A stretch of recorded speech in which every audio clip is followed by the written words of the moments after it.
Good afternoon, everyone. My name is Austen and I'll be giving you an informative speech on how galaxies are formed. May be surprising, but we may not be alone. There are hundreds, if not thousands, of galaxies in our universe. Across the universe, sorry, I messed up. It's okay. Just keep going, hon. Cut it. So I should start over? Yeah, just start over. Just start over. Yeah, but that was really good. That was really good. Yeah. Start. Okay. Go. And go. We'll be playing with the baby, so Okay. we'll keep him entertained. Yeah, while you think. Here we go. Okay.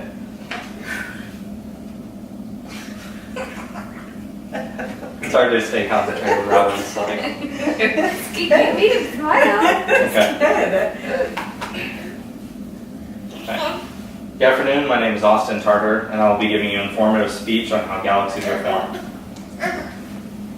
It may be surprising, but we aren't alone in the universe. There are hundreds, if not thousands, of galaxies spread across the universe that we may one day have the capabilities to venture out to these beautiful spirals and even find life forms far different than the ones we've grown accustomed to. I want you to understand how galaxies are formed from the Milky Way to the edges of our universe. It is important to understand how galaxies are formed because it provides us with scientific understanding of our origin, as well as providing a spark that will guide us to venture out further and further in the universe.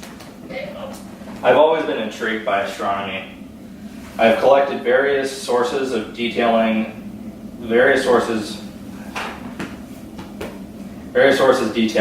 how galaxies are formed.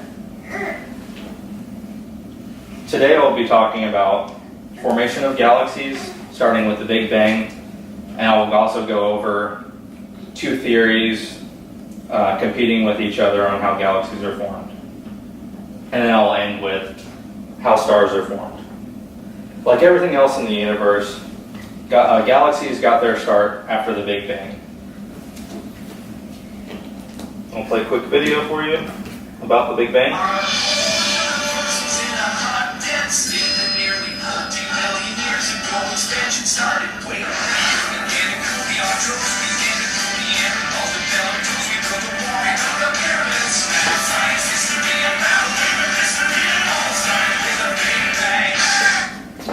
Okay, well, that's not actually how it happened. The Big Bang Theory is not a great television series, but the leading explanation about how the universe began. At its simplest, the universe as we know it started with a small singularity and inflated over the next 13.8 billion years to the cosmos we know today. According to PhD Elizabeth Howell, the universe began as a small, dense point before exploding, expanding, and cooling to the primordial universe. The early universe was very different than the universe we have today. It is composed of only radiation and subatomic particles, nothing else. So what comes next is the long debate among astrophysicists, but can be summarized into two competing theories: the bottom-up theory and the top-down theory. The bottom-up theory takes its name because, according to this theory, protogalaxies form from the smallest unit to the biggest, therefore from the bottom up. So these small units are about the size of 1 million suns, which shows you really how large our universe is. The second theory is a top-down theory. This theory is exactly the opposite. With large clumps, several galaxies breaking down into smaller galaxies. So whether or not it's the top up or the bottom down, the Big Bang, when the subatomic particles have cooled, protogalaxies began to form. And last but not least, the formation of stars. Protogalaxies composed only of dark matter and hydrogen gas. As they come together, matter begins to collide and form stars. The stars, if they form all at once, you get an elliptical galaxy, which is like this small dot that you see here on the left or the right.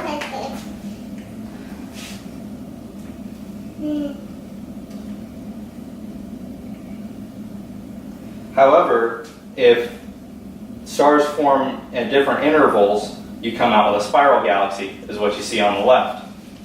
They have long arms and are considered to be the most beautiful.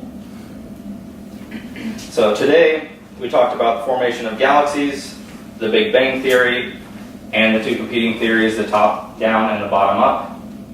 And we also talked about the formation of stars. Ending this speech, I hope for you guys to be more curious about the stars and know that there are several universes